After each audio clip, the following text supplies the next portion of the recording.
अनुच्छेद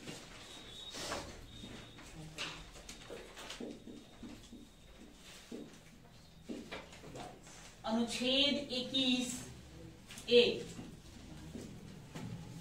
अनुच्छेद 21A पढ़ेंगे आज हम लोग। शिक्षा का अधिकार पढ़ेंगे, नहीं, राइट टू एजुकेशन। देखिए, शिक्षा एक नितांत विषय है, हर किसी को शिक्षा चाहिए ही चाहिए। फिर भी हमारे मूल संविधान में शिक्षा को अधिकार नहीं दिया गया। हालांकि न्यायालय ने मोहिनी जैन के मामले में बताया कि शिक्षा का भी अधिकार होना चाहिए। शिक्षा का अधिकार भी प्राण व दैहिक स्वतंत्रता के अंतर्गत आता है। बताए थे, पीछे पढ़े थे आर्टिकल 21 में कि शिक्षा का अधिकार भी मोहिनी जैन के मामले में दिया गया। उसी को ध्यान में रख करके 86वां संविधान संशोधन 86वां संविधान संशोधन लाया जाएगा 2002 में। और इसी संविधान संशोधन के तहत संविधान में अनुच्छेद 21A जोड़ा जाएगा और वहां पर शिक्षा के अधिकार को मूल अधिकार बनाया जाएगा। इसमें बस एक ही आर्टिकल है, अनुच्छेद 21A में एक ही बातें लिखा गया है कि इस अनुच्छेद के तहत 6 से 14 वर्ष तक के बच्चों को राज्य अनिवार्य एवं निःशुल्क शिक्षा प्रदान करेगा। मतलब अब शिक्षा का अधिकार सबको प्रदान कर दिया गया है, लेकिन इसे लागू किया जाएगा 1 अप्रैल 2010 से लागू किया जाएगा। ठीक है, कब से?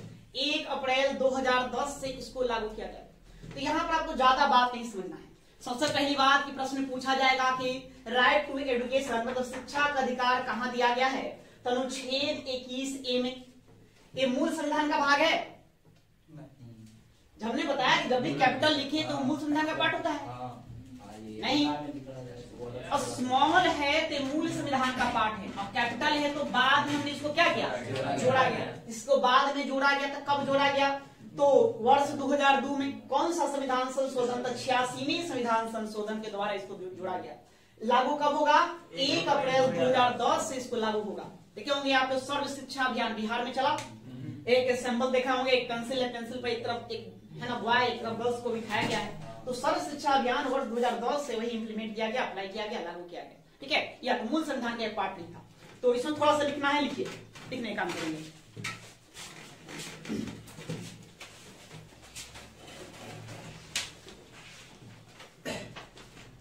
लिखो, शिक्षा मनुष्य के लिए नितांत आवश्यक है। शिक्षा मनुष्य के लिए नितांत आवश्यक है। आवश्यक है, किंतु आरंभ में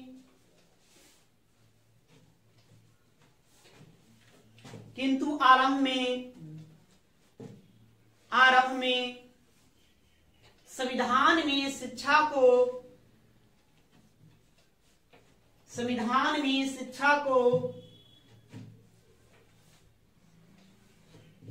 मूल अधिकार प्रदान नहीं किया गया था। मूल अधिकार प्रदान नहीं किया गया था।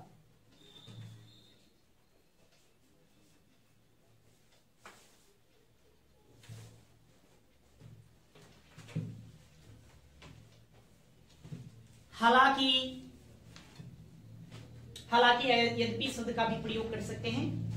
हालांकि सर्वोच्च न्यायालय ने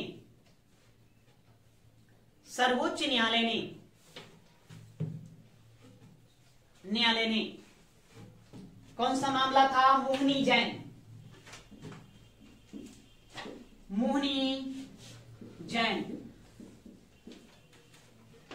हालांकि सर्वोच्च न्यायालय ने मोहिनी जैन मामले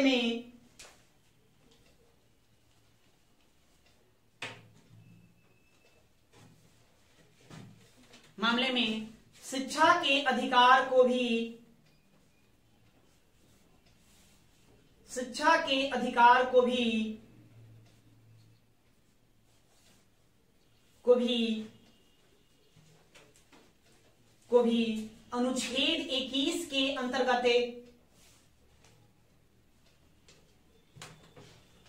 अनुच्छेद 21 के अंतर्गत मूल अधिकार माना था।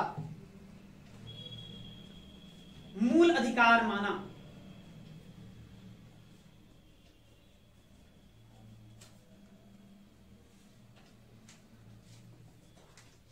ठीक है, या कब मामला आया था? मोहनी जैन बनाम कर्नाटक राज्य 1991 में मामला आया था, वहां हमने बताया था आपको। इसी को ध्यान में रखते हुए लिखिए, इसी को ध्यान में रखते हुए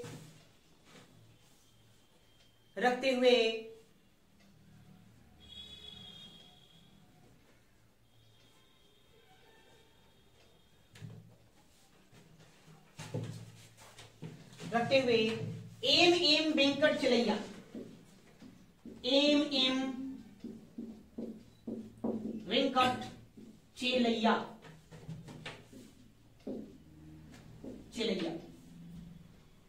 86वां संविधान संशोधन इन्हीं की सिफारिश पर लाया गया था। इसी को ध्यान में रखते हुए एम वेंकट चेलैया के सिफारिश पर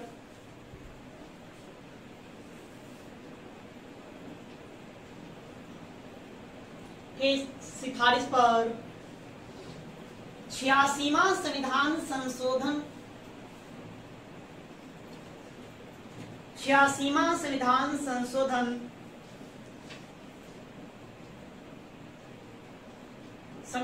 संशोधन अधिनियम 2002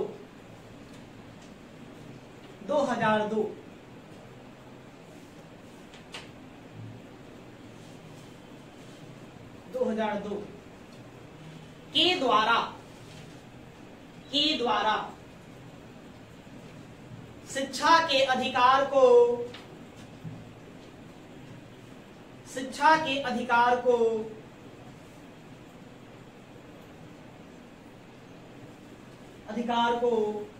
अनुच्छेद 21A कैपिटल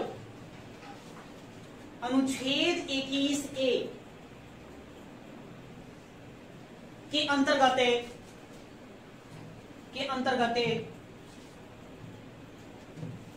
मूल अधिकार का दर्जा प्रदान किया गया। मूल अधिकार का दर्जा प्रदान किया गया।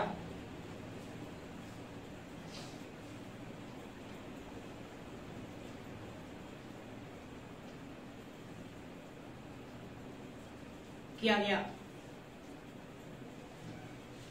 है, इतना बात समझे? तो एक किस तरह से आया, इसकी पृष्ठभूमि हमने देखा कि शिक्षा का अधिकार को मूल अधिकार का दर्जा किस तरह से प्रदान किया गया। ये हमारे मूल संविधान का पार्ट नहीं था, नहीं, लेकिन फिर भी हमने इसमें लाया। सबसे पहले 1991 मोहनी जैन मामले में मोहनी जैन बनाम कर्नाटक राज्य मामले में सर्वोच्च न्यायालय ने क्या माना कि नहीं, शिक्षा का अधिकार भी मूल अधिकार होना चाहिए। उसको अनुच्छेद 21 के अंतर्गत उसको मूल अधिकार का दर्जा प्रदान किया। बाद में वर्ष 2002 में 86वां संविधान संशोधन कर दिया गया, किनके सिफारिश पर? एम वेंकट चलैया के सिफारिश पर, और उसको अनुच्छेद 21A के अंतर्गत रख दिया गया। वहां पर शिक्षा का अधिकार दे दिया गया। क्या लिखा गया उसमें एक लाइन ही लिखा गया, तो लिखिए, पैराग्राफ बदल कर लिखेंगे, पैराग्राफ छोड़ कर लिखिए। अनुच्छेद 21A के अंतर्गत या अनुच्छेद 21A के तहत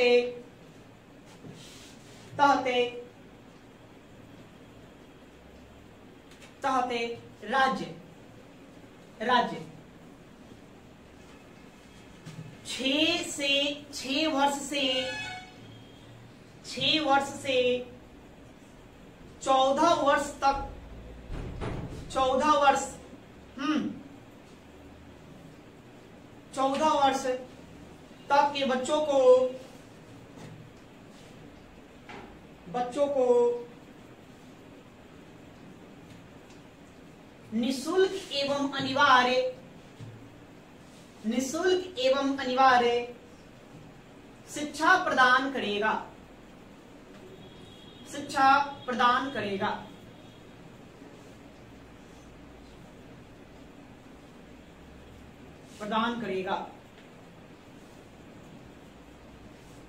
ठीक है, मतलब कि कितने, आपको समय एज याद रखना है, कितना से कितना है, 6 वर्ष से लेकर के 14 साल तक के बच्चों को।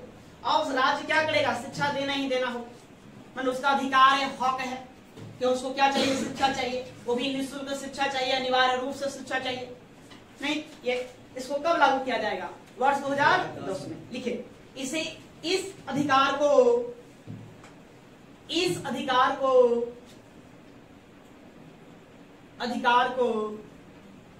1 अप्रैल 2010 से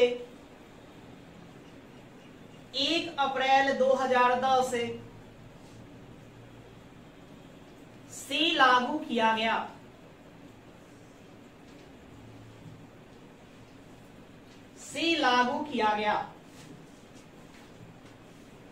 ठीक है, तो आर्टिकल 21A बस इतना ही। अब आइए आगे देखेंगे। अनुच्छेद 22 बंदीकरण की अवस्था में संरक्षण।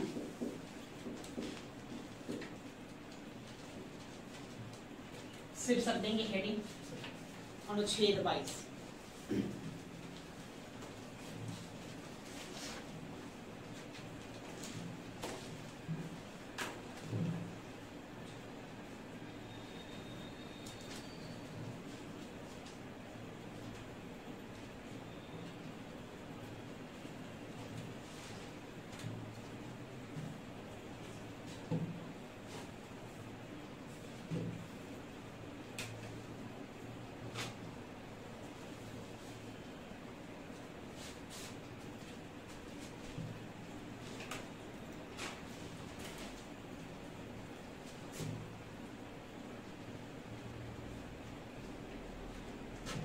हो गया? देखिए अब हम लोग आर्टिकल 22 देखिए क्या लिखा हुआ, बंदीकरण की अवस्था में संरक्षण, मतलब कि गिरफ्तारी। बंदीकरण मतलब क्या? गिरफ्तारी। हमने अनुच्छेद 20 में क्या देखा? दोष सिद्धि के संबंध में संरक्षण। अब 22 में है बंदीकरण की अवस्था में संरक्षण, मतलब पुलिस यदि आपको गिरफ्तार कर ले तो वहां भी आपके पास राइट से अधिकार है, उससे संबंधित जो भी अधिकार है अनुच्छेद 22 में दिया गया। इसमें 7 खंड है। कितने? 7 खंड है। अनुच्छेद 22 1 2 3 4 5 6 और 7 खंड है। इसको 2 भागों में बांटा गया है। आपको नजरबंद किया जा सकता है तो 2 तरीके से गिरफ्तार किया जा सकता है, 2 तरीके से। एक सामान्य विधि के आधार पर किया जा सकता है, दूसरा निवारक निरोध नजरबंदी, एक सामान्य दंडिक विधि का और दूसरा निवारक निरोध विधि के अधीन। 2 तरह से गिरफ्तारी किया जा सकता है। इन सभी प्रकार की गिरफ्तारियों का उल्लेख अनुच्छेद 22 में दिया गया है और उन गिरफ्तारियों के संबंध में आपके पास क्या राइट्स होंगे, अधिकार होंगे, उसका उल्लेख भी कहां कर दिया गया है? अनुच्छेद 22 में किया है। समझे? उसमें इसका उल्लेख किया गया है। तो क्या क्या बातें लिखा गया है उसको हम पढ़ेंगे। पहले थोड़ा सा लिखेंगे, लिखने का काम करेंगे। ठीक है,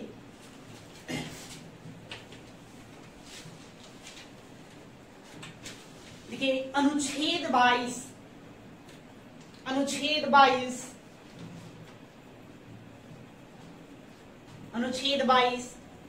गिरफ्तार किए गए व्यक्तियों के, अनुच्छेद 22 गिरफ्तार किए गए व्यक्तियों के अधिकारों और स्वतंत्रता से संबंधित है। अधिकारों और स्वतंत्रता से संबंधित है।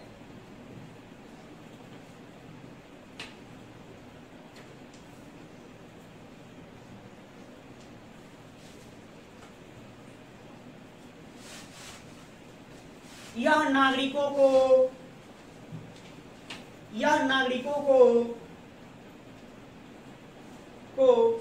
मनमानी हिरासत में लेने,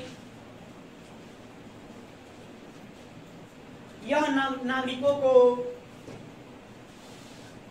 मनमानी हिरासत में लेने एवं बंदी बनाए जाने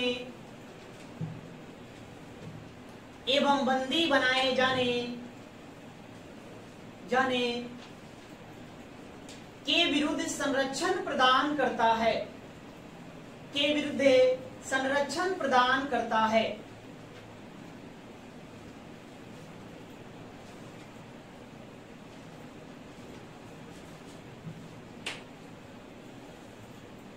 संरक्षण प्रदान करता है। ठीक है, तो किसके विरुद्ध संरक्षण प्रदान करेगा? मनमानी तरीके से हिरासत में ले लिया जाए या हमको बंदी बना लिया जाए, तो उससे आपके पास, उसके संदर्भ में भी आपके पास राइट्स हैं। नहीं, अगर ये अधिकार नहीं दिया जाता तो फिर पुलिस क्या करता है, या राज्य मनमानी तरीके से किसी को भी हिरासत में रख सकता है। तो उससे संबंधित अधिकार जनता को दिया गया है कि ताकि राज्य मनमानी तरीके से किसी को गिरफ्तार न कर ले, उसको नजरबंद न कर दे, बंदी न बना दे। इसमें दो प्रकार की गिरफ्तारियों का उल्लेख है। कितने? दो प्रकार। तो लिखिए, अनुच्छेद 22 में, अनुच्छेद 22 में दो प्रकार के गिरफ्तारियों का उल्लेख किया गया है।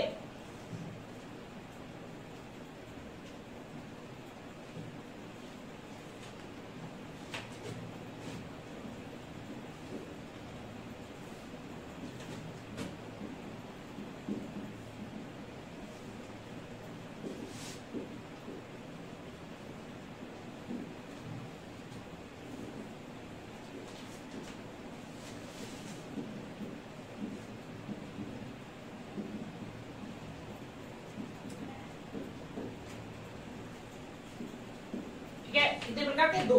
कौन? पहला सामान्य दंडिक विधि के अधीन, और दूसरा कौन? निवारक निरोध विधि के अधीन। इसको लिखिए, निवारक निरोध विधि के अधीन।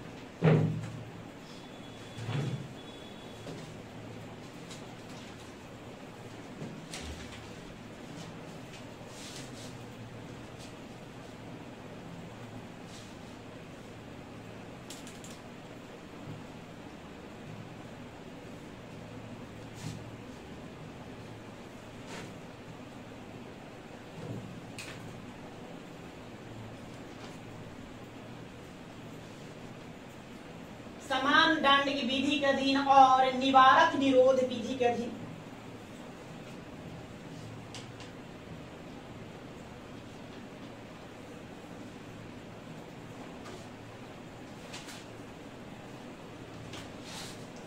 कितने खंड बताए हमने अनुच्छेद 22 में? 7 खंड। कितने? 7 क्लाउज है इसमें। तो समान दंडिक विधि के अधीन का जो उल्लेख है वो अनुच्छेद 22(1) और 22(2) में। उसके बाद 22(3), 4, 5, 6, 7 वो किससे संबंधित है? निवारक निरोध विधि के अधीन संबंधित है। तो हम सबको पढ़ेंगे, दोनों का मतलब क्या होता है, दोनों किस तरह से कार्य करता है। लिखिए, लिखने का काम करें। देखिए, अनुच्छेद 22 का खंड 1 और अनुच्छेद 22 का खंड 1 खंड 1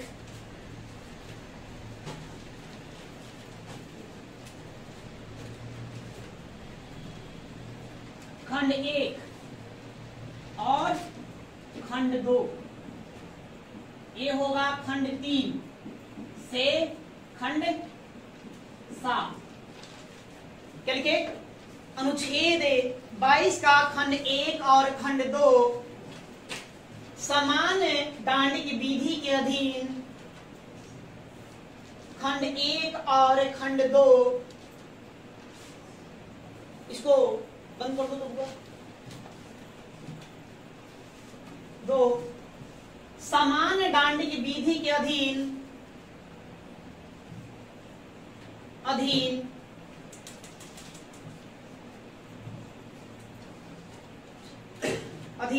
गिरफ्तारियों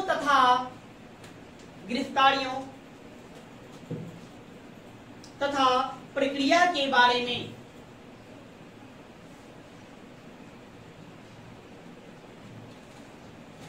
प्रक्रिया के बारे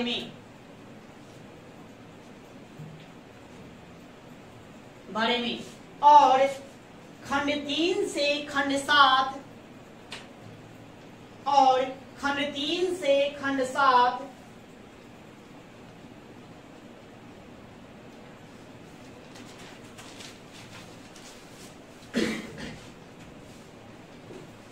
खंड 3 से खंड 7 निवारक निरोध विधि के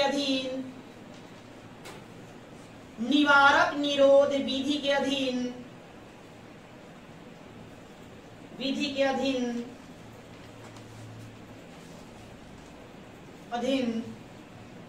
गिरफ्तारियों तथा प्रक्रिया के बारे में है।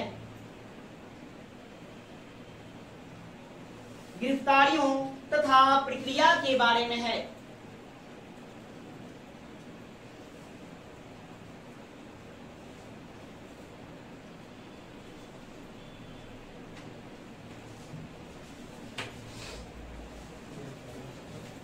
ठीक है, बात समझ गए?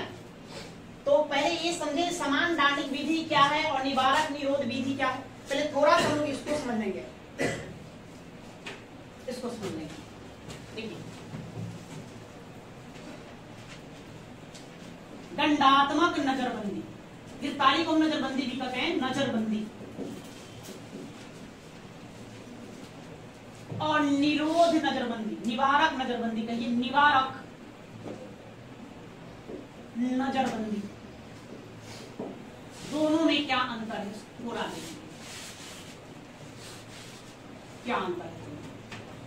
एक दंडात्मक नजरबंदी समान होता है, हर आम इंसान पर यह लागू हो जाता है, या आम इंसान पर लागू नहीं होता, क्योंकि विशेष परिस्थितियों में हम निवारक नजरबंदी लेकर के आते हैं। एक होता है कि विधि की उल्लंघन, जहां विधि का उल्लंघन होगा, उल्लंघन, आप विधि का उल्लंघन करेंगे तो क्या होगा, गिरफ्तार हो जाएगा। तो विधि के उल्लंघन करेंगे तो फिर ये दंडात्मक नजरबंदी होगा। ये कहता है कि भविष्य में विधि का उल्लंघन, भविष्य में विधि का उल्लंघन, विधि का उल्लंघन भविष्य में, अभी तुम किए नहीं हो लेकिन संभावना है कि भविष्य में तुम विधि का उल्लंघन करो, तो फिर हम क्या करेंगे, निवारक नजरबंदी करेंगे। अगर याद करिए, धारा 370 जब जम्मू कश्मीर से हटाया गया था तो क्या क्या था केंद्र सरकार ने, जम्मू कश्मीर के जो प्रमुख शीर्ष नेता थे जैसे कि महबूबा मुफ्ती, उन लोगों को घर में नजरबंद कर दिया था। क्या अपराध किया था, कुछ अपराध हुआ नहीं, फिर भी घर में नजरबंद कर दिया। क्यों कर दिया, बस ऐसी संभावना थी कि भविष्य में हो सकता है लाइन ऑर्डर बिगाड़ा जा सकता है, विधि का उल्लंघन किया जा सकता है। धारा 370 हटाए, ऐसा नहीं का आंदोलन जन आंदोलन यहाँ न छुट जाए, दंगे फसाद न हो जाए, उसी को ध्यान में रख करके घर में नजरबंद कर दिया, घर से बाहर नहीं निकलने दिया गया, 6 महीने तक इंटरनेट भी बंद कर दिया गया था। नहीं, तो निवारक नजरबंदी के तहत, निवारक नजरबंदी कहां लागू, भविष्य में विधि का उल्लंघन होने की संभावना तो वहां लागू होगा। ठीक है, ये होगा न्यायालय द्वारा, न्यायालय द्वारा, न्यायालय के आदेश पर, न्यायालय आदेश जारी करेगा, वहां पर आप क्या करेंगे, किसी को नजरबंद कर सकते हैं दंडात्मक नजरबंदी के द्वारा। लेकिन यहाँ ये पुलिस के द्वारा, किसके द्वारा, पुलिस द्वारा, पुलिस द्वारा, पुलिस द्वारा आप यहाँ नजरबंद किए जा सकते। ये कहता है कि आप मनमानी तरीके से, मनमानी तरीके से किसी को हिरासत में, किसी को हिरासत में नहीं लिया जा सकता है,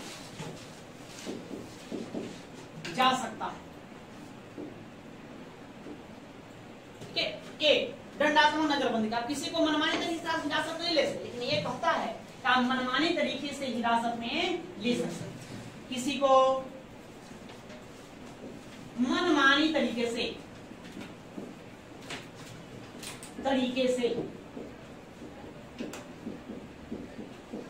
हिरासत में लिया जा सकता है,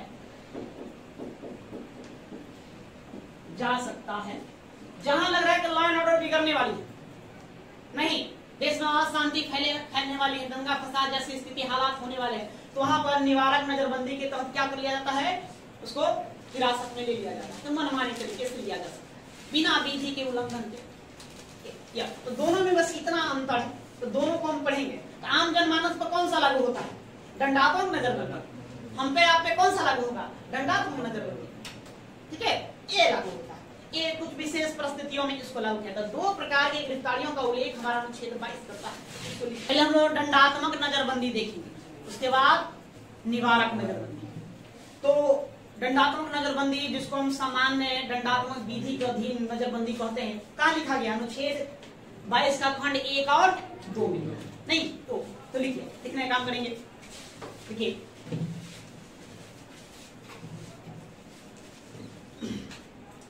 अनुच्छेद 22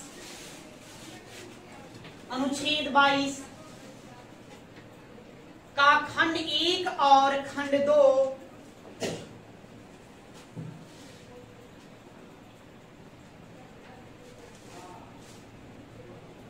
अनुच्छेद 22 का खंड 1 और खंड 2 निवारक निरोध के सिवाय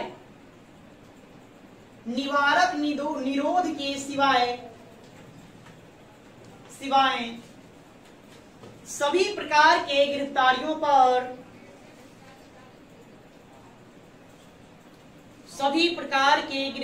पर लागू होता है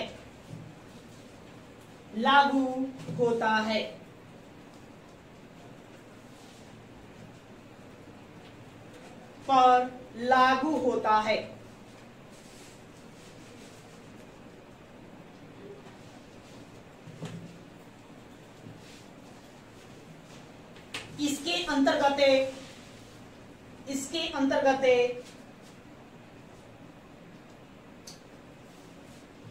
निम्नलिखित अधिकार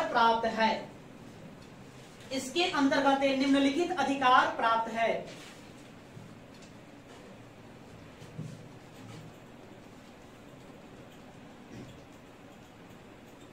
डैश देंगे, पहले समझेंगे उसके बाद देखिए। एक आता है यदि पुलिस आपको गिरफ्तार कर ले तो क्या करोगे? पुलिस आएगा, गिरफ्तार करेगा तो आपके पास राइट्स हैं, अधिकार। क्या क्या अधिकार? पहला, आप कारण जान सकते हैं कि मुझे क्यों गिरफ्तार कर रहे हो। गिरफ्तारी का कारण जानने का अधिकार। पुलिस आता है, कहता है हम आपको हिरासत में लेना चाहते हैं, तो दंडात्मक नजरबंदी के तहत हिरासत में ले रहा है। अनुच्छेद 22 का खंड 1 और 2 के अधीन हमको गिरफ्तारी कर रहा है, नजरबंदी में ले रहा है, तो हम कारण जान सकते हैं क्यों आखिर गिरफ्तार करेंगे, है ना। गिरफ्तारी का कारण जानने का अधिकार पहला। दूसरा, अपनी मर्जी का मन पसंद के अधिवक्ता से सलाह लेने का अधिकार। आप वहां पर वकील का डिमांड कर सकते हैं, मुझे एक वकील चाहिए, नहीं हम उस वकील से सलाह लेना चाहते हैं, तो अपने मन पसंद के अधिवक्ता से सलाह लेने का आपके पास अधिकार है। तीसरा, 24 घंटे के अंदर जब पुलिस गिरफ्तार करेगी तो आपको 24 घंटे का विदिन 24 आवर किसी नजदीक के मजिस्ट्रेट के यहाँ ले जाकर हाजिरी लगवाना होगा। मैंने वहां पर उपस्थिति जरूरी है, उसको उपस्थित वहां करना होगा। नहीं, पुलिस को उसको 24 घंटे के अंदर किसी मजिस्ट्रेट के पास ले जाना होगा, बताना होगा, नहीं कि मैं लॉर्ड मैं इसको गिरफ्तार करके ले आया हूँ, ठीक है। वहां पर कारण पूछे या ना पूछे अलग बात है, लेकिन गिरफ्तार करके ले आया उसको मजिस्ट्रेट को ले जा करके बताना होगा। उस 24 घंटे में आने जाने का समय शामिल नहीं किया जाता। कौन सा समय? आने जाने का। मान लो काफी दूर है, नहीं हम लोग इस धरती पर रहते हैं, ग्रामीण क्षेत्र में रह रहे हैं, मजिस्ट्रेट जो है ना, जो जज साहब है वो शहर में बसे हुए हैं, आने जाने में 3-4 घंटे टाइम इन्वेस्ट हो जाएगा, नहीं खर्च हो रहे हैं। उस टाइम को छोड़ करके 24 घंटे के अंदर हमको कहां ले जाना होगा? मजिस्ट्रेट के पास ले जाना होगा। ये अनुच्छेद 22 का खंड 1 और 2 कहता है। तो कितने अधिकार हैं? 3। मूल कितने अधिकार मिले? 3 प्रकार के। पहला, कारण जानने का अधिकार, मुझे क्यों गिरफ्तार कर रहे हो। दूसरा, अपने मन पसंद के किसी वकील से अधिवक्ता से न्याय लेने का अधिकार। और तीसरा, 24 घंटे के अंदर कहा किसी मजिस्ट्रेट के पास हमको ले जाकर के वहां उपस्थिति दर्ज करवाना होगा, हाजिरी लगवाना होगा। लेकिन व्यवहार में ऐसा नहीं होता, देखते हैं व्यवहार में ऐसा होता है। एक तो कोई पूछता नहीं क्यों गिरफ्तार कर, डर जाता है, भाई पुलिस आया नाम सुनते डर जाता है, पुलिस आ गया, नहीं भाग लगता है, नाम सुनते डर जाता है पुलिस आ गया, ठीक है। वो कहता है कि चलो, नहीं क्या कहता है कि ना चलेंगे, हाँ जी चलो, ज्यादा नहीं क्या 2-4 पर वही दे देता है, तो डरा जाता है, वो ले जाता है। अब कुछ नहीं पूछता है क्यों लिया, है ना।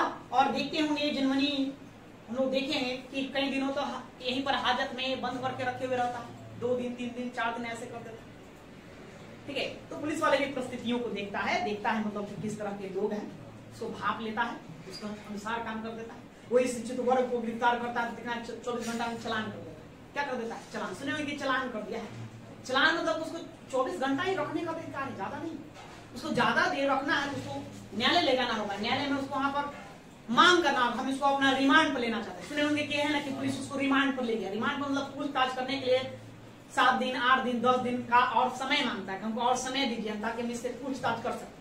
तो पहले आप न्यायालय ले जाइए, न्यायालय से वो आदेश पाइए, आदेश के अनुसार उसको आप अपना लॉकअप में ले जाकर फिर रख सकते हैं। लेकिन 24 घंटा से ज्यादा रखने का अधिकार ये अनुच्छेद 22 का खंड 1 और 2 में साफ साफ उल्लेखित है। ठीक है, लेकिन व्यवहार में ऐसा नहीं होता है, तो उसको हमको नहीं जानना, हमको जानना हमारा संविधान क्या कहता है, किस तरह के राइट्स देता है वो जानना। तो लिखिए,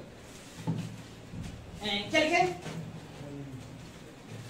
हाँ, इसके अंतर्गत निम्नलिखित अधिकार प्राप्त हैं। कैसे? पहला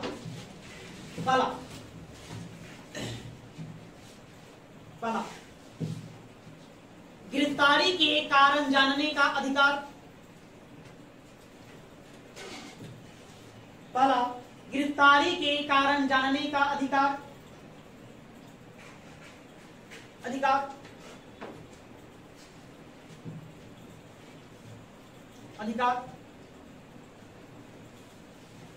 दूसरा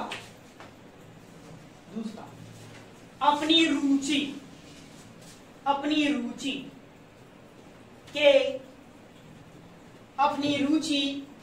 के अधिवक्ता से, अधिवक्ता मतलब वकील, अब इसको हम भाषा में क्या कहते हैं? वकील कहते हैं। अपने रुचि के अधिवक्ता, तो उसमें आप लोग वकील लिखना है तो लिख लीजिए। अपने रुचि के अधिवक्ता से परामर्श एवं बचाव का अधिकार। परामर्श एवं बचाव का अधिकार।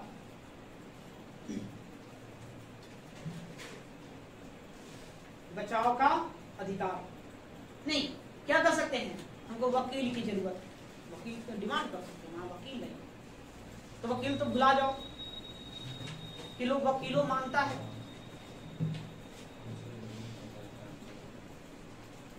तीसरा, गिरफ्तारी के 24 घंटे के अंदर है, गिरफ्तारी के 24 घंटे के अंदर है, अंदर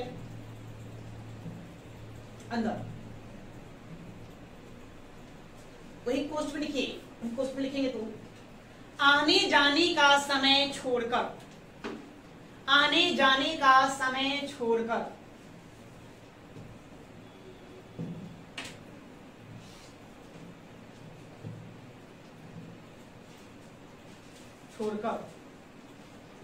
किसी निकटतम मजिस्ट्रेट के, यहां पोस्ट को बंद कर देंगे, किसी निकटतम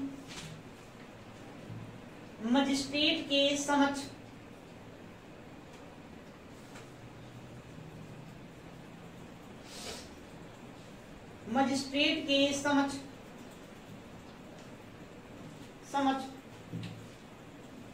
पेश किए जाने का अधिकार या उपस्थित किए जाने का अधिकार।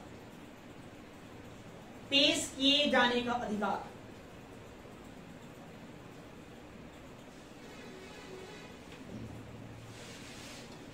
का अधिकार।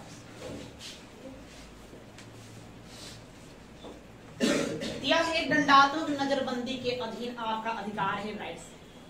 किसके अधीन? दंडात्मक नजरबंदी। समान रूप से पुलिस गिरफ्तार करे, समान विधि के अधीन गिरफ्तार कर ले तो। अब हमको पढ़ना है निवारक नजरबंदी, तो लिखिए आप निवारक नजरबंदी। अनुच्छेद 22 में कुल कितने उपखंड है, कितने क्लाउज है जी? 7 क्लाउज है ना। तय था कि 22(1), 22(2), 22(3), 22(4), 22(5), 22 का 6 और 22 का खंड 7। ये 7 खंड है। इसमें क्या बातें करता है? कहता बंदीकरण की अवस्था में संरक्षण, मतलब गिरफ्तारी से संबंधित। यदि पुलिस हिरासत में ले, आपको पुलिस अपनी हिरासत में ले ले तो क्या आपके पास अधिकार है, राइट से, वही बताता है अनुच्छेद 22। इसमें 2 प्रकार के गिरफ्तारियों का उल्लेख किया गया था, हम लोग पढ़े थे नहीं पढ़ा था। देखिए अनुच्छेद 22 का खंड 1 और खंड 2, ये क्या है? सामान्य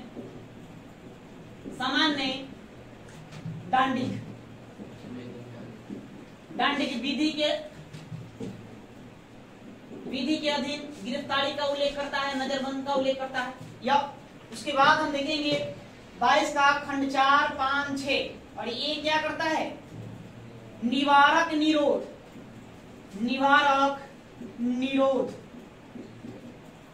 निरोध विधि के अधीन, विधि के अधीन इसका उल्लेख करता है। नहीं कि किसी को निवारक निरोध विधि के अधीन गिरफ्तार कर लिया जाए तो क्या क्या होगा? तो 22(3), तो 22(3) अपवाद है। 22(3) क्या है? अपवाद। किसका अपवाद है? तो खंड ए 22 का 1 और 2 का अपवाद है। इसमें बताया गया है कि ये जो समान दंडिक विधि है ये किसको किसको नहीं मिलेगा।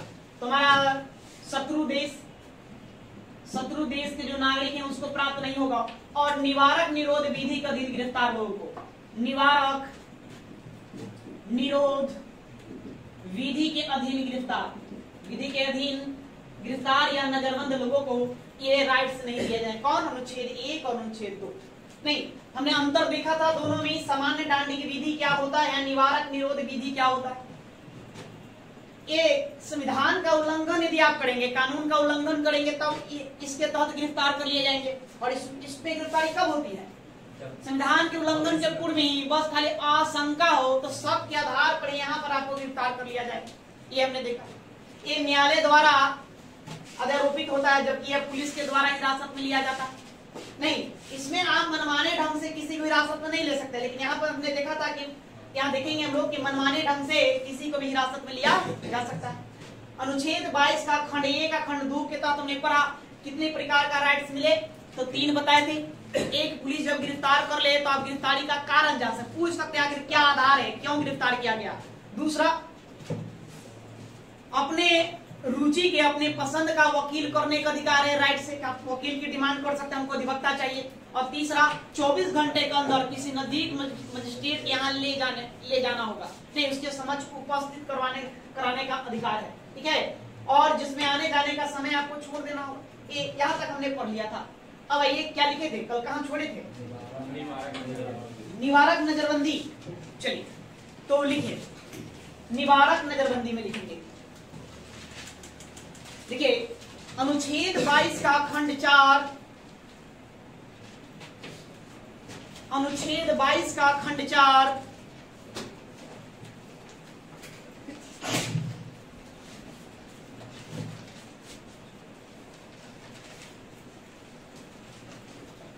अनुच्छेद 22 का खंड 4 से खंड 6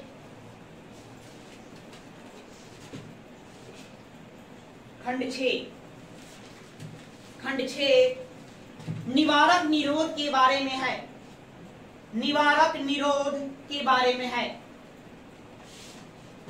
अर्थात निवारक नजरबंदी के बारे में है।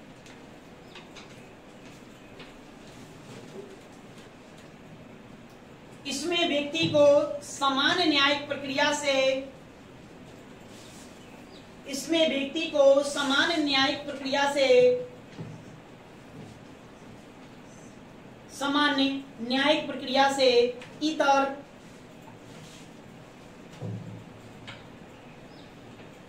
सामान्य न्यायिक प्रक्रिया से इतर केवल संदेह के आधार पर, केवल संदेह के आधार पर, केवल संदेह के आधार पर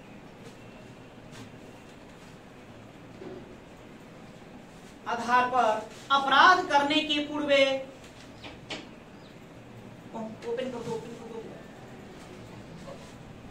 अपराध करने के पूर्व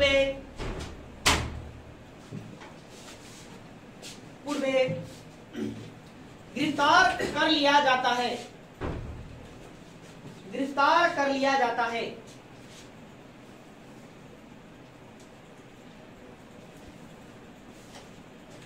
कर लिया जाता है।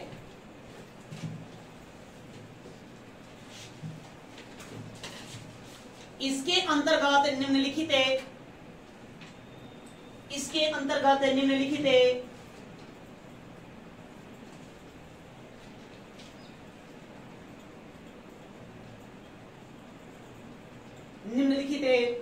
प्रावधान है, प्रावधान है।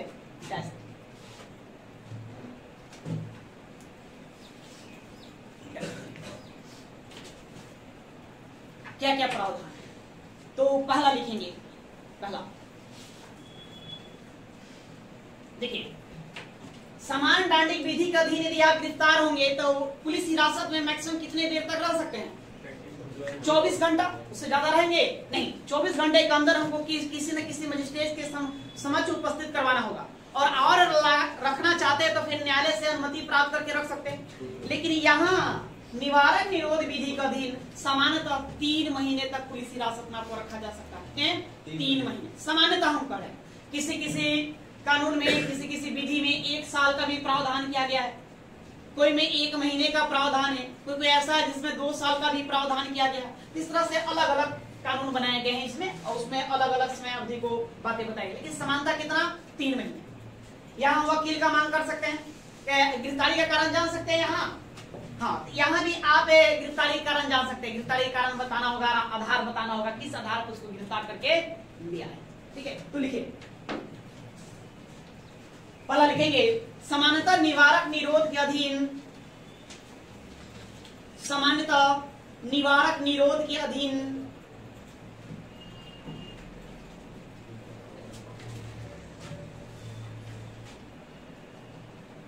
समानतः निवारक निरोध के अधीन किसी व्यक्ति को किसी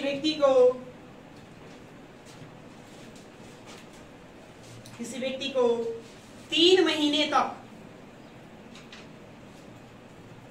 180 दिन 3 महीने तक पुलिस हिरासत में रखा जा सकता है। पुलिस हिरासत में रखा जा सकता है। रखा जा सकता है।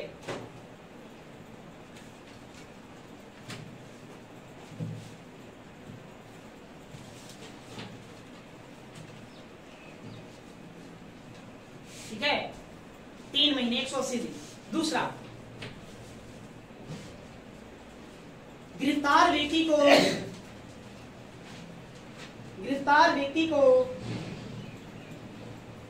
को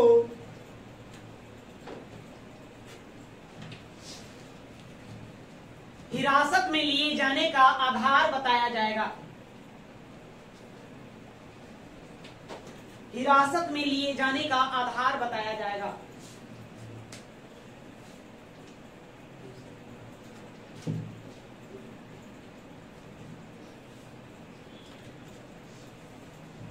आधार बताया जाएगा।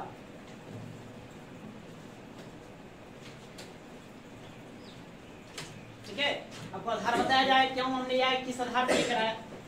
प्लस उसके बाद एक तीसरा, एक और लिखिए, नजरबंद व्यक्ति को या गिरफ्तार व्यक्ति को या हिरासत में लिए जाने वाले व्यक्ति को, गिरफ्तार व्यक्ति को पक्ष रखने का मौका दिया जाएगा। पक्ष रखने का मौका दिया जाएगा।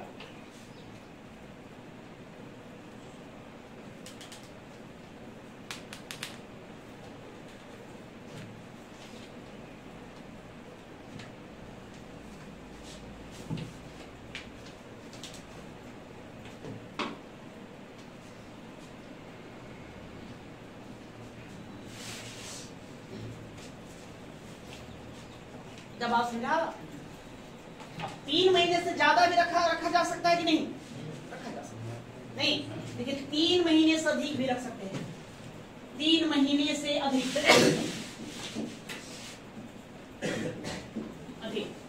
देखिए, यदि किसी व्यक्ति को 3 महीने से अधिक रखना है तो ऐसी स्थिति में उच्च न्यायालय के न्यायाधीश के अध्यक्षता में एक समिति बनाया जाएगा, सलाहकार समिति, और उस समिति के सलाह पर ही आप रख सकते हैं। वो जैसा आदेश दे, अगर उन न्यायालय के न्यायाधीशों की जो टीम है, समिति यदि कहता है कि नहीं इसे और रखा जा सकता है और रखने की आवश्यकता है, तो आप 3 महीने से ज्यादा भी रख सकते हैं। नहीं तो आपको वही उसको क्या करना होगा, फिर रिलीज कर देना होगा। तो लिखेंगे एक बात और इसमें, ठीक है, यदि किसी व्यक्ति को, हाँ चौथा, यदि किसी व्यक्ति को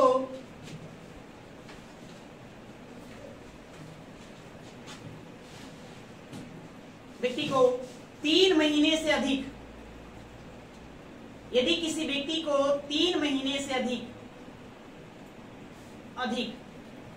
नजरबंद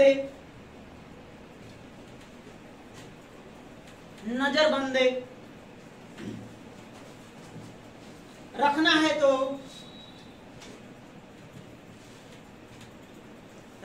तो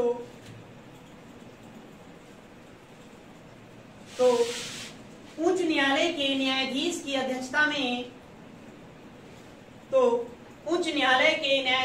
अध्यक्षता में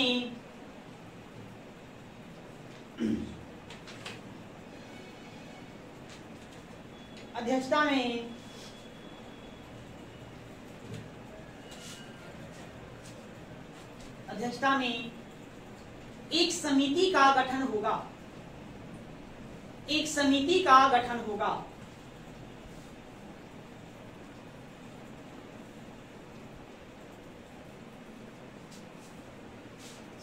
का गठन होगा। समिति के निर्णय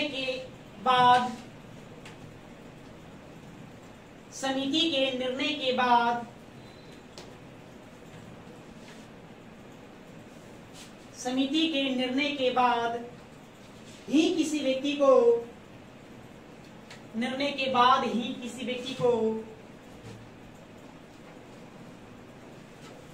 3 महीने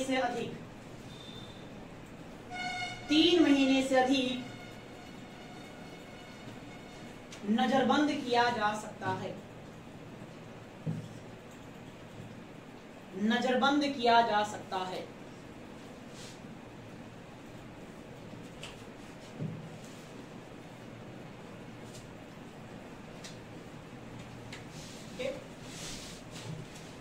तो आपने देखा निवारक निरोध विधि का अधीन गिरफ्तार होंगे तो क्या होगा, और समान दंडिक विधि के अधीन गिरफ्तार होंगे तो क्या होगा। कौन ज्यादा कठोर है? कौन कठोर है? निवारक निरोध कठोर है कि समान दंडिक विधि के अधीन कठोर? ये बहुत खतरनाक है ना। क्या आप सोच सकते हैं क्या इसकी जरूरत है? नहीं। भारतीय संविधान का यह एक अलोकतांत्रिक लक्षण है। अलोकतांत्रिक लक्षण कहने मतलब कि लोकतंत्र में ऐसा नहीं होना चाहिए, ये बड़ा ही कठोर है। इसके तहत अनुच्छेद 22 का खंड 7 जो है यह संसद को पावर देता है कि वह निवारक निरोध से संबंधित विधि बना सकता है। इसी के तहत संसद ने कई सारा विधि को बनाया, जैसे कि उसने बनाया पोटा, उसने बनाया कॉफे पोसा, टाडा, रासुका, इसी के तहत बनाया गया है यूएपीए। अभी आप अखबारों में देख रहे हैं कि ज्यादा चर्चा हो रहा है यूएपीए का। ये सब निवारक निरोध विधि के अधीन बनाया गया ये सब कानून है। यह आर्टिकल अनुच्छेद 22 का 7 किसको पावर देता है? संसद को। इससे संबंधित कानून कौन बना सकता है? संसद बना सकता है। और भारत दुनिया का एकमात्र ऐसा देश है जहां पर निवारक निरोध कानून शांति और युद्ध दोनों के समय लागू होता है। ऐसा यूरोपियन देशों को देखिए, यूरोपियन देशों को देखेंगे, इंग्लैंड हो या अमेरिका हो या जर्मनी हो या फ्रांस हो, वहां पर निवारक निरोध कानून सिर्फ और सिर्फ आपातकाल के दौरान दिए गए। जब देश में इमरजेंसी लागू हो, देश के हालात गंभीर हो, तब जाकर के इस तरह के कानून बनाए जाएंगे, उसको लागू किया जाएगा। लेकिन भारत जो है युद्ध काल और शांति काल जो भी अवस्था हो हर समय इसको लागू किया। एक तरह से देखा जाए तो ठीक है, तो दूसरे पहलू से देखा जाए तो बहुत बेकार है। एक पक्ष में देखा जाए तो यह राज्य की एकता, अखंडता एवं संप्रभुता को बनाए रखने के लिए ठीक है। नहीं, आतंकवादी गतिविधियां इस देश में ना हो, देश की लोकतांत्रिक व्यवस्था भंग ना हो, प्रशासनिक व्यवस्था भंग ना हो, तो उसके लिए इस तरह के कानून की भी जरूरत है। लेकिन इस तरह के कानून से क्या होगा? जनता के मौलिक अधिकारों का हनन होता है, उसका शोषण भी किया जा सकता है। तो उस दृष्टिकोण से देखेंगे तो ये सब बड़ा खतरनाक है, बहुत ही कठोर, ऐसा होना नहीं चाहिए। सभी देख रहे हैं यूएपीए के तहत सरकार ज्यादातर पत्रकारों पर मुकदमा दर्ज करती है। वर्तमान इसकी काफी चर्चा चल रही थी यूएपीए, और हटाने की इसकी मांग भी चल रही है। ऐसे इसको बनाया गया था 1967 में, लेकिन फिर बाद में बंद कर दिया। वर्ष 2004 में फिर इसको लागू कर दिया गया। ये सभी कानून है हमारे देश का जो निवारक निरोध के अंतर्गत बनाए गए हैं। नहीं, आपने टाटा का नाम सुना होगा, जैसे संजय दत्त फिल्म में अभिनेता संजय दत्त, उस पर क्या लगा था? टाटा लगा था। टाटा के तहत उसको गिरफ्तार कर लिया गया और नजरबंद कर दिया गया। ये सब काफी खतरनाक है, तो एक तरह से होना नहीं चाहिए। हालांकि मानवाधिकार आयोग है भारत का भी, जो राष्ट्रीय मानवाधिकार आयोग है, या मानव के अधिकार से संबंधित जितनी भी संस्थाएं काम कर रही है, वो सभी इस तरह के कानूनों को बैन करने की बातें करते हैं, मांग उठाते हैं कि इस तरह के कानून न होना, इसको बैन करें। और वाकई में देखा जाए क्या हमारे संविधान का अलोकतांत्रिक लक्षण है, ठीक है, या ये काफी खतरनाक है। क्या लिखे? हमने निवारक निरोध विधि का दिन देखा कि क्या क्या प्रावधान किए गए हैं। उसमें हमने चौथा प्रावधान देखा कि 3 महीने से ज्यादा किसी को नजरबंद करना है तो क्या करना होगा? न्यायालय के समक्ष ले जाना होगा। उच्च न्यायालय के न्यायाधीश के अधीन एक समिति का गठन किया जाएगा, वही निर्णय लेगा कि अब इसको 3 महीना से ज्यादा रखना है कि नहीं रखना है। तो अर्थात उससे क्या निष्कर्ष निकलता है? हम ये कह सकते हैं कि इस पर सिर्फ पुलिस का एकाधिकार नहीं, न्यायपालिका का भी नियंत्रण इस पर स्थापित है। बिल्कुल, न्यायपालिका का नियंत्रण स्थापित होना जरूरी है। और न्यायपालिका का नियंत्रण स्थापित ना हो, सिर्फ और सिर्फ हम पुलिस को ये अधिकार दे दे, तो फिर तो क्या करेगा? मनमाने ढंग से भी काम कर सकता है, नहीं, लोग के मौलिक अधिकारों का हनन कर सकता है। ठीक है, या एक लाइन नीचे लिखोगे, निवारक नजरबंदी का प्रावधान, निवारक नजरबंदी का प्रावधान, नजरबंदी का प्रावधान केवल पुलिस का विशेषाधिकार नहीं है, केवल पुलिस का विशेषाधिकार नहीं है,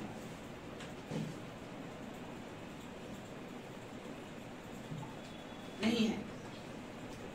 इस पर न्यायपालिका का भी नियंत्रण,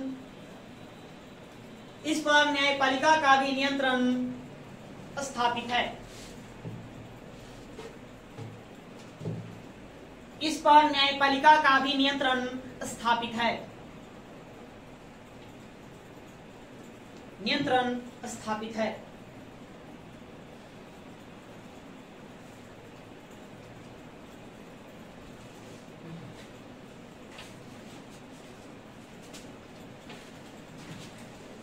स्थापित है। ओके, अब आगे नेक्स्ट, अनुच्छेद 22 का खंड 7, अनुच्छेद 22 का खंड 7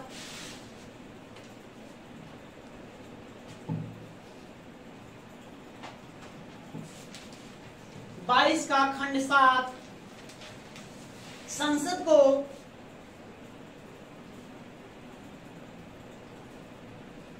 को निवारक नजरबंदी से संबंधित, निवारक नजरबंदी से संबंधित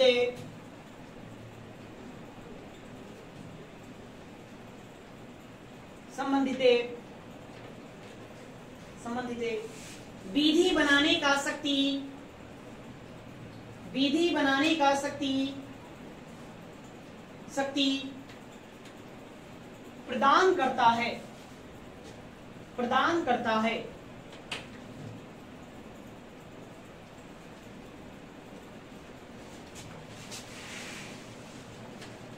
प्रदान करता है।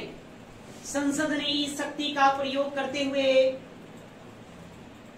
संसद ने इस शक्ति का प्रयोग करते हुए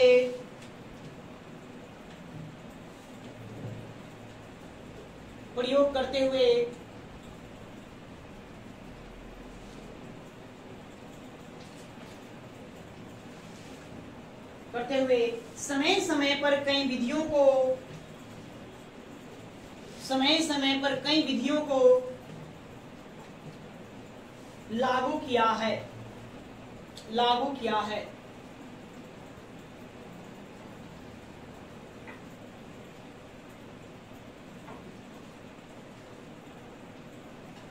लागू किया है, जैसे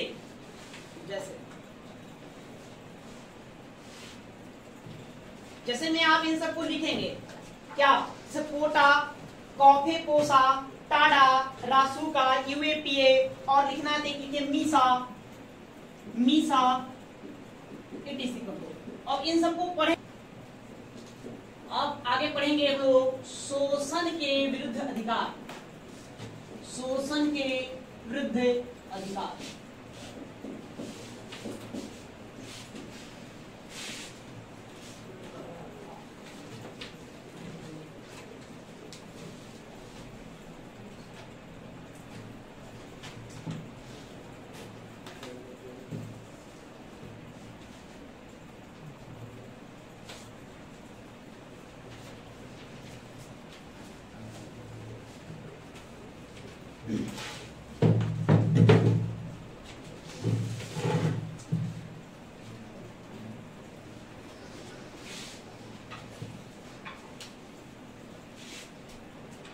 हो गया, हेडिंग दिया।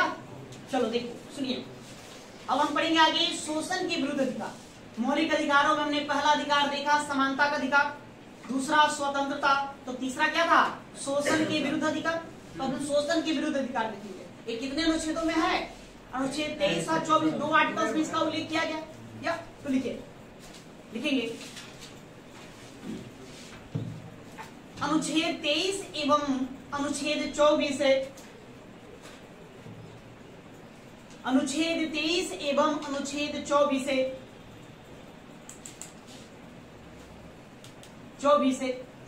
के अंतर्गत अनुच्छेद 23 एवं अनुच्छेद 24 के अंतर्गत शोषण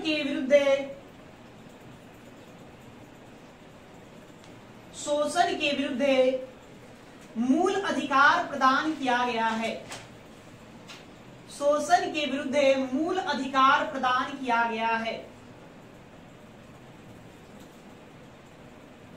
मूल अधिकार प्रदान किया गया है।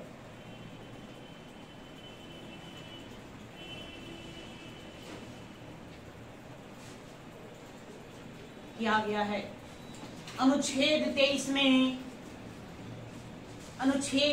में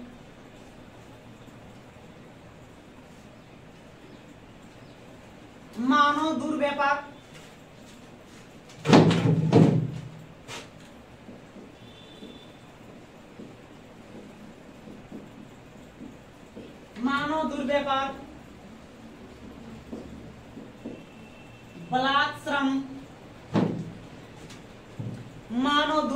बलात् श्रम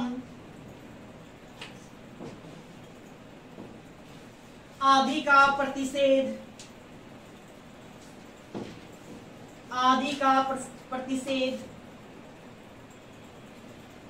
किया गया है।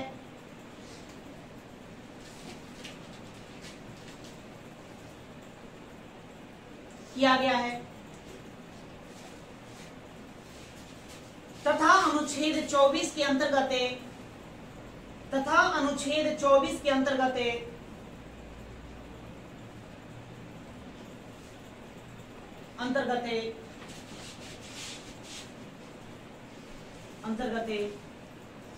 बाल श्रम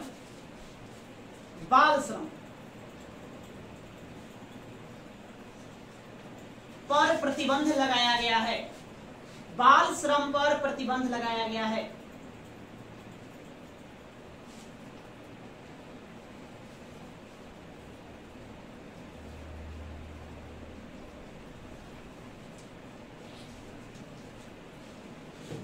ओके, तो इसके अंतर्गत 2 ही आर्टिकल्स पढ़ना है। कितने? 2। एक पढ़ेंगे हम लोग आर्टिकल 23 और एक पढ़ेंगे आर्टिकल 24। तो आर्टिकल 23 के अंतर्गत बलात् श्रम पर रोक लगाया। बलात् श्रम के ये मानव दुर्व्यापार कहो या फिर आप कहिए बेगार प्रथा पर रोक लगाया गया। और आर्टिकल 24 में बाल श्रम मतलब बाल मजदूरी, बाल श्रम, बच्चों से मजदूरी करवाया जाना, बच्चों से काम करवाया जाना, उस पर रोक लगाया। तो दो ही के बारे में पढ़ना है, बलात् श्रम, मानव दुर्व्यापार और बेगार, इन सब के ऊपर। तो लिखिए पहले हेडिंग 2 बलात् श्रम, पहले इसको पढ़ेंगे।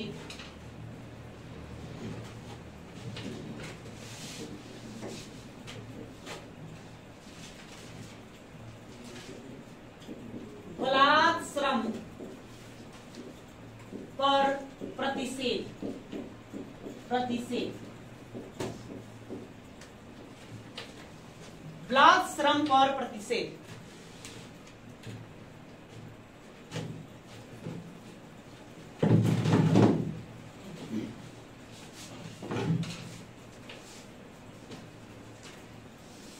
पर प्रतिषेध।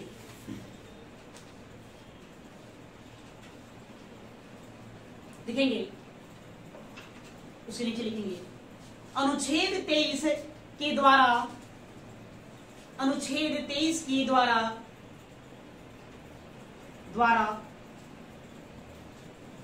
मानव दुर्व्यापार, मानव दुर्व्यापार, दुर्व्यापार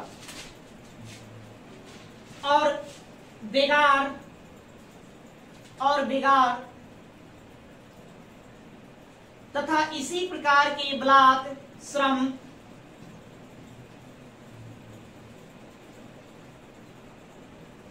तथा इसी प्रकार के बलात् श्रम पर प्रतिबंध लगाया गया है, पर प्रतिबंध लगाया गया है।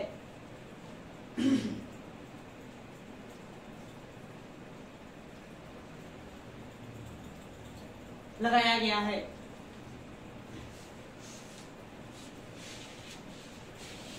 अनुच्छेद 23 द्वारा, अनुच्छेद 23 द्वारा प्रदत्त संरक्षण, प्रदत्त संरक्षण, संरक्षण राज्य तथा व्यक्ति,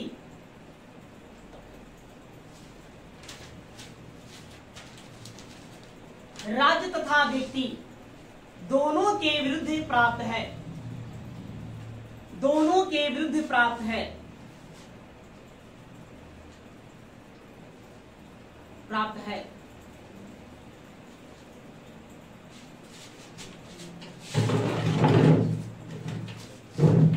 इसे डांडिक अपराध, इसे डांडिक अपराध घोषित किया गया है, इसे डांडिक अपराध घोषित किया गया है।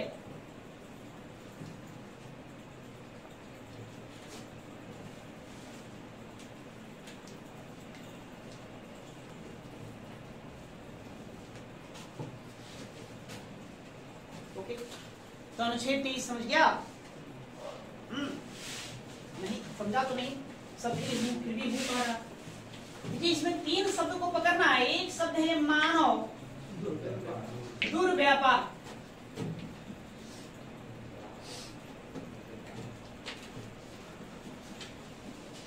क्या होता है मानव दुर्व्यापार? मानव दुर्व्यापार का नहीं मतलब कि मनुष्य का वस्तु के समान, वस्तु के समान क्रय विक्रय करना, क्रय विक्रय करना, करना मतलब मनुष्य का खरीद बिक्री करेंगे, ये उचित है? अनुच्छेद 23 कहता मनुष्य का खरीद बिक्री आप नहीं कर सकते। नहीं, स्त्रियों का या महिलाओं का, कई महिलाओं का अनैतिक व्यापार, अनैतिक व्यापार। कई लोग लड़कियों को क्या करता है, बेच देता है, ये भी चलता है, जैसे ह्यूमन ट्रैफिकिंग कहते हैं। बच्चों का अनैतिक व्यापार, अनैतिक व्यापार आप ये नहीं कर सकते हैं, ये कानूनन अपराध है। साथ ही दास प्रथा, दास प्रथा पहले चलता था, अब इसको बंद हो गया, अभी भी लोग करते नहीं। दास प्रथा ये भी प्रतिबंध है। बलात् श्रम, बलात् श्रम ये क्या है, इसका क्या अर्थ होगा? बलात्, बलात् मतलब बलपूर्वक किसी से काम करवाना, अर्थात हम कह सकते हैं कि इच्छा के विरुद्ध, इच्छा के विरुद्ध कार्य करवाना, कार्य करवाना। इच्छा के विरुद्ध कैसे काम करवाओगे? बल का प्रयोग करके नहीं, बलपूर्वक कार्य करवाना, बलपूर्वक कार्य करवाना, करवाना। आप किसी से बलपूर्वक कार्य नहीं करवा सकते हैं। और आप क्या कर सकते हैं? बंधुआ मजदूरी, बंधुआ मजदूरी, या बंधुआ मजदूरी नहीं करवा सकते हैं किसी, या इसको किस पर रखेंगे? बलात् श्रम के अंतर्गत रखेंगे। फिर एक शब्द और हमने क्या दिया? बेगार, बेगार। तो बेगार का मतलब क्या? अरे बेगार का मतलब नहीं जानते हो? बेगार अब तो लगते हैं आमतौर पे बोलचाल भाषा हम लोग यूज करते हैं उसका बेकार हो, मतलब कि क्या मजदूरी के बिना कार्य करना, नहीं मेहनताना के बिना काम करना, कार्य के बदले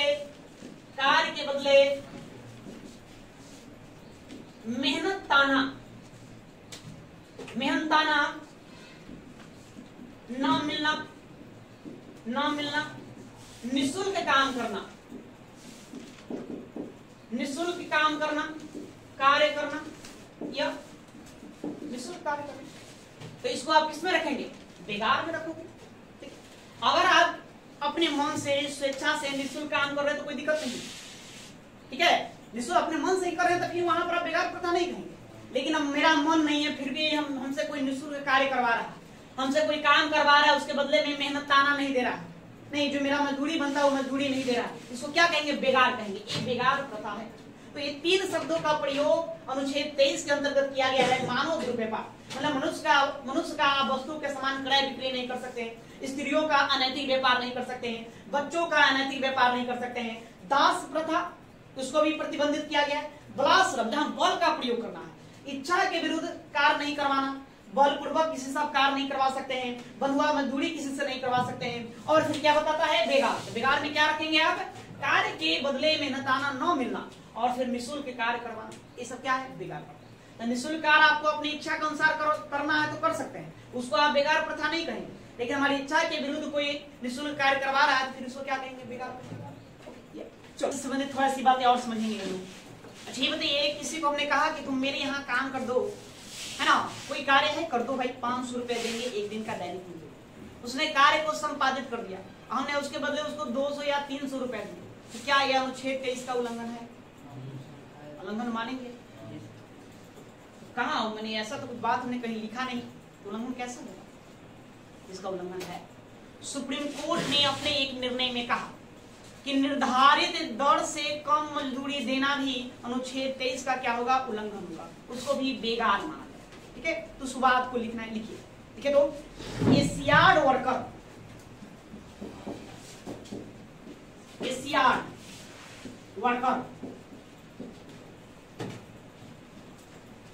वर्कर मामले,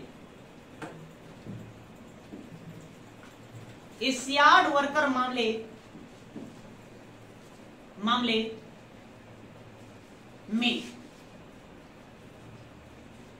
में सुप्रीम कोर्ट ने कहा कि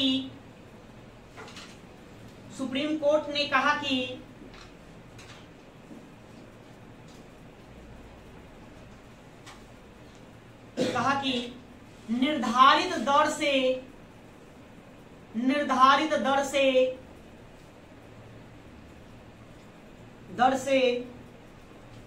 कम मजदूरी देना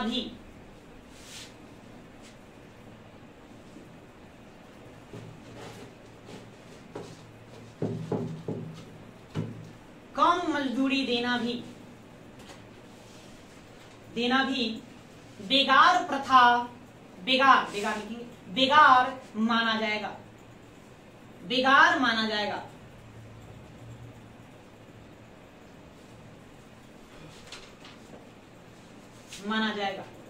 जो गरिमामय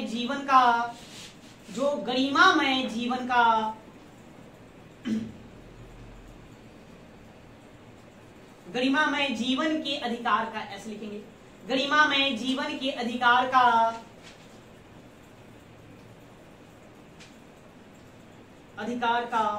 अवहेलना है, अवहेलना है।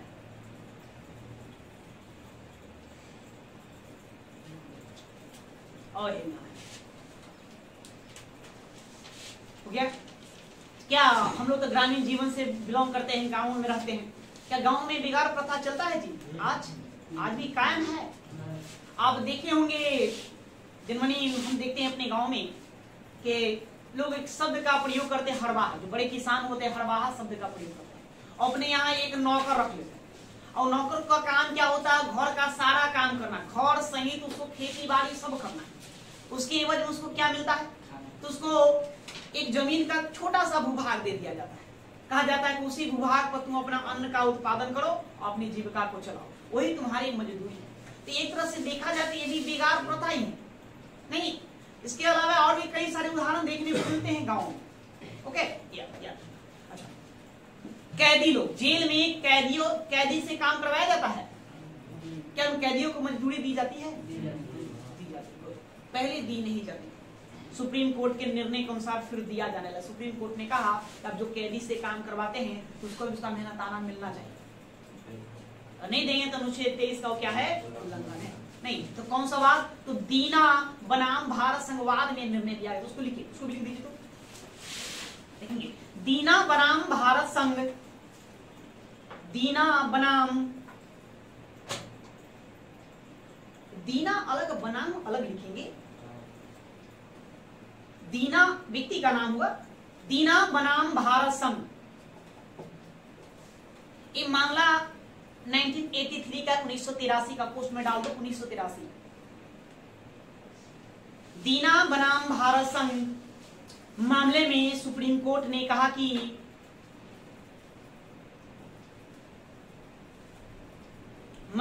सुप्रीम कोर्ट ने कहा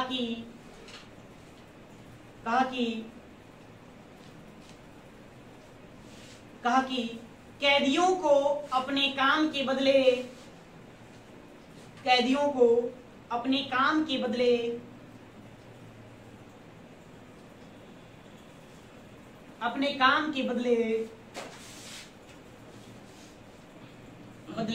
उचित मजदूरी पाने का हक है। उचित मजदूरी पाने का हक है।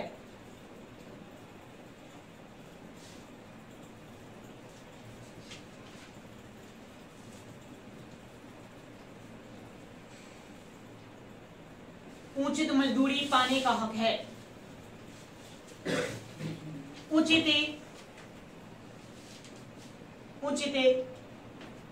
पारिश्रमिक के बिना या मजदूरी के बिना, आम शब्द लिखो मजदूरी।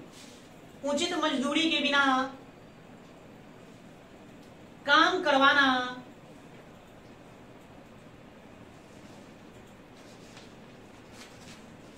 उचित पारिश्रमिक या मजदूरी के बिना काम करवाना बलात् श्रम है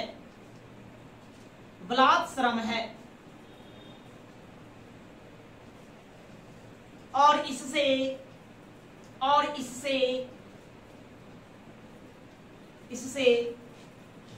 अनुच्छेद 23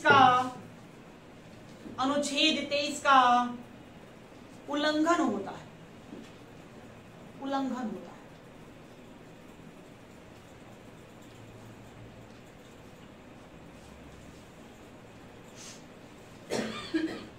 ठीक है, तो अनुच्छेद 23 आर्टिकल 23 में बस इतना ही ध्यान में रखना है। किस पर प्रतिबंध लगाता? मूलतः प्रश्न में पूछा जाएगा आपसे आम भाषा में, शोषण के विरुद्ध अधिकार किस अनुच्छेद में उल्लेखित है? तो क्या जवाब? 23, 24 में नहीं, 23। ठीक है, शोषण के विरुद्ध अधिकार 23 में देखिए, या बलात् श्रम पर प्रतिबंध अनुच्छेद 23, मानव दुर्व्यवहार अनुच्छेद 23, बेगार प्रथा पर प्रतिबंध कहाँ लगाया गया है? अनुच्छेद 23, दास प्रथा पर प्रतिबंध कहाँ लगाया गया है? अनुच्छेद 23। सभी अनुच्छेद 23 में प्रतिबंध लगाया गया है। तो अनुच्छेद 23 में दो खंड है। अनुच्छेद 23A जो बताता है कि आप क्या क्या, मतलब कि बलात् श्रम की श्रेणी में आएगा, कौन कौन मानव दुर्व्यवहार कहलाएगा, कौन बेगार है। अनुच्छेद 23(2) इसका अपवाद है। अपवाद भी इसका है, आप कहीं काम ले नहीं सकते। अब देश को आपकी जरूरत है तो क्या तुम काम करने से मना कर दोगे? नहीं, कुछ ऐसी स्थितियां बन गई जहां देश के, राष्ट्र के या राज्य के निर्माण में लोग आम जनमानस की भूमिका होना बहुत आवश्यक है, तो क्या तुम मना कर दोगे? नहीं। अब मान लो जैसे कि उदाहरण देखो, आर्मी सेना पर है ना, आर्मी जो है सीमा पर तैनात है। अब वो कहेगा कि हम युद्ध लड़ने नहीं जाएंगे, गोली लग जाए तो मर जाएंगे, हमको जीने का अधिकार है, तो कैसे काम चलेगा? क्या है ना बात? आप वहां नहीं, इसलिए हर जगह प्रतिषेध लगाया गया, प्रतिबंध भी लगाया गया। तो इसका अपवाद है अनुच्छेद 23(2). थोड़ा एक लाइन उसमें भी लिख लेंगे, लिखिए। अनुच्छेद 23(2) के अंतर्गत है, अनुच्छेद 23(2) के अंतर्गत है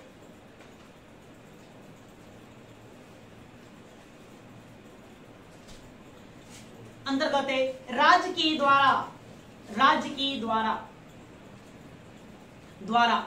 सार्वजनिक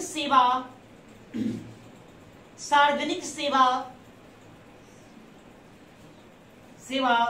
बनाए रखने के लिए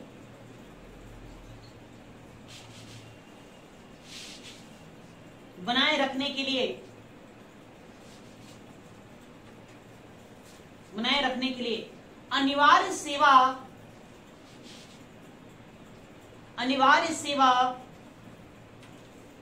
का प्रावधान किया जा सकता है। अनिवार्य सेवा का प्रावधान किया जा सकता है।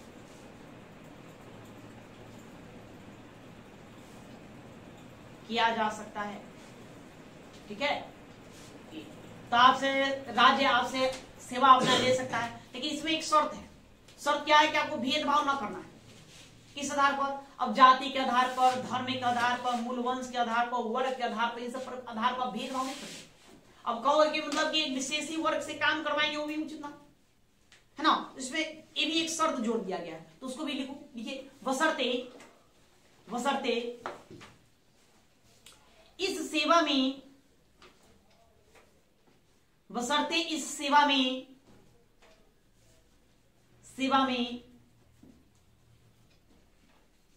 धर्म, जाति,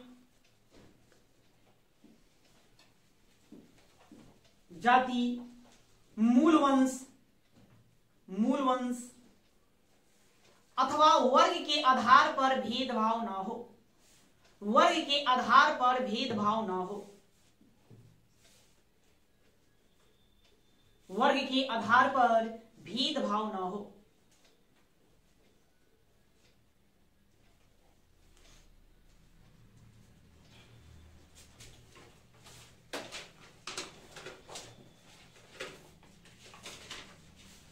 ठीक है, तो अनुच्छेद 30 को बस इतना ध्यान में आपको रखना है। अब आगे लिखिए, हमने हेडिंग लिया था बलात् श्रम पर प्रतिबंध। बलात् की जगह पर बाल कर दो, बाल श्रम पर प्रतिबंध। बाल श्रम पर प्रतिबंध।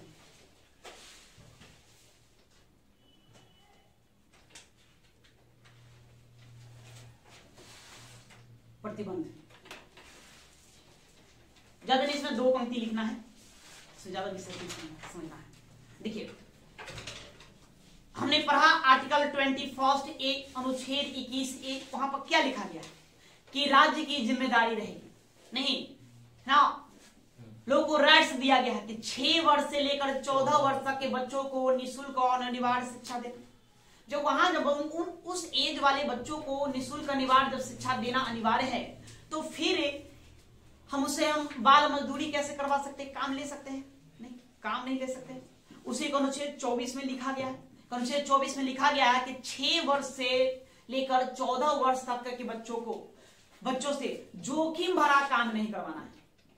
जैसे कि आपका किसी कारखाने में काम नहीं करवाना है, नहीं खानों में काम नहीं करवाना है, या अन्य जगह काम नहीं करवाना है। हालांकि हमारा मूल संविधान में लिखा गया था कि कारखाने, खान और जोखिम भरे काम नहीं करवाना है, लेकिन बाद में इस नियम को बदल दिया, उसमें संशोधन कर दिया गया। संशोधन करके अब लिखा गया है तो अब उससे आप कहीं भी काम नहीं ले सकते। ठीक है, जो देखे होंगे बच्चों को, छोटे छोटे बच्चों को चाय के टपरी पर काम करते हुए, होटलों में काम करते हुए, या किसी घर में नौकर के रूप में काम करते हुए देखे होंगे किसी दूसरे के घर में, अब वो भी नहीं करवा सकते हैं। यहां तक कि आप अपने घर में भी उससे काम नहीं करवा सकते हैं, है ना। अपने घर में आप उससे काम ले सकते हैं, लेकिन 3 घंटे, कितने? अधिकतम 3 घंटे, और स्कूल का टाइम को छोड़ करके। तो बच्चा कितना राइट है कि उसका माता पिता घर में काम नहीं करवा सकता है। काम करवाए हम मुकदमा दायर करते, है ना। हमारा पापा हमरा से काम करवाते हैं, सो कितना राइट्स दिया गया है। तो बच्चों से भी अब घर में काम नहीं करवा सकते। यह वर्ष 2016 में इस संशोधन को बदल करके लिख दिया गया। ठीक है, यह कि अब बच्चों से भी घर में काम नहीं करवाना है। आप देखिए टीवी पर बाल कलाकार छोटे छोटे बच्चों को एक्टिंग करते हुए, तो उस पर भी प्रतिबंध लगाया गया है। उन लोगों को भी 4 घंटा से ज्यादा आप, मतलब 3 से 4 घंटे से ज्यादा आप उससे शूटिंग नहीं करवा सकते हैं, एक्टिंग नहीं करवा सकते हैं, है ना। हम लोग मान लो अब रोज का 10 घंटा 12 घंटा शूटिंग का, तो स्कूल कब नहीं जा रहे हैं, है ना सवाल। और यहाँ कह रहा है कि नहीं 6 से 14 साल के बच्चों को स्कूल भेजना अनिवार्य है, फ्री में शिक्षा देना है राज्य के द्वारा अनिवार्य रूप से। तो फिर जब वो शूटिंग में बिजी है तो अर्थात मतलब कि वो पढ़ेगा तो, इसलिए उससे भी ज्यादा कम और उसको लेकर भी आपको डीएम सहमति लेनी होगी। जिलाधिकारी के आदेश के अनुसार उससे काम करवाना, वो तय करेगा 3 घंटा का शूटिंग करने का आदेश दे, 4 घंटा शूटिंग करने का आदेश दे। वो भी देखेगा कहीं जोखिम भरा तो शूटिंग तो नहीं, एक्टिंग तो नहीं ना करवाया जा रहा है, ये देखा जाएगा। तो बात समझ गया। अनुच्छेद 14 में क्या लिखा गया, बस इतना ही। अनुच्छेद 24 में बाल श्रम पर प्रतिषेध किया गया है। मूल संविधान में लिखा गया है था कि 6 से 14 वर्ष तक के बच्चों से कल खानों में या कोई जोखिम भरा कार्य नहीं करवाया जाएगा। लेकिन बाद में इसको हमने संशोधित करके क्या बताया, कब कहीं भी काम नहीं करवा सकते, कहीं भी। ठीक है, तो लिखो 2-3 लाइन लिखो इसमें। देखिए अनुच्छेद 24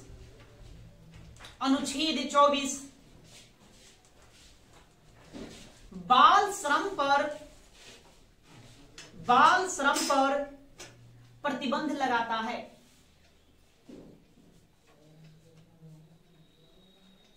प्रतिबंध लगाता है। इस अनुच्छेद के अंतर्गत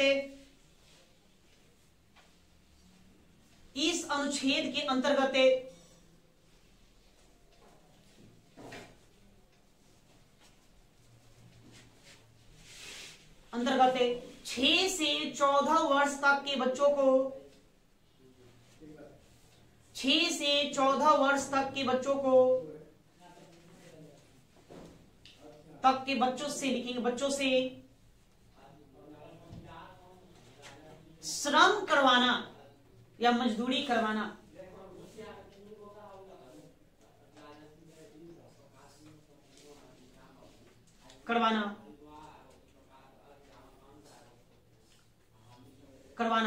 प्रतिबंधित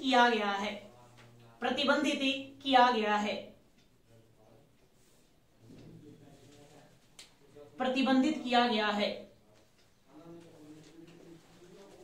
अनुच्छेद 21A,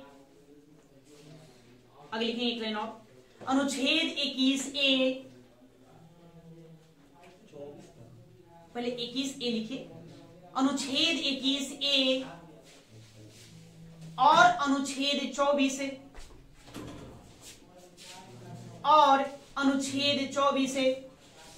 एक दूसरे का पूरक है।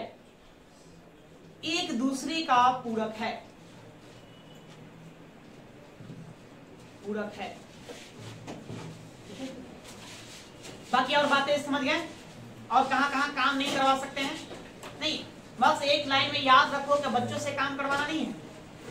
आप अपने घर में काम करवा सकते हैं, तो घर में काम करवा सकते हैं 3 घंटे, और स्कूल जाने का समय को छोड़ करके, उससे ज्यादा नहीं। ठीक है, तो बस इतना ध्यान में रखिए।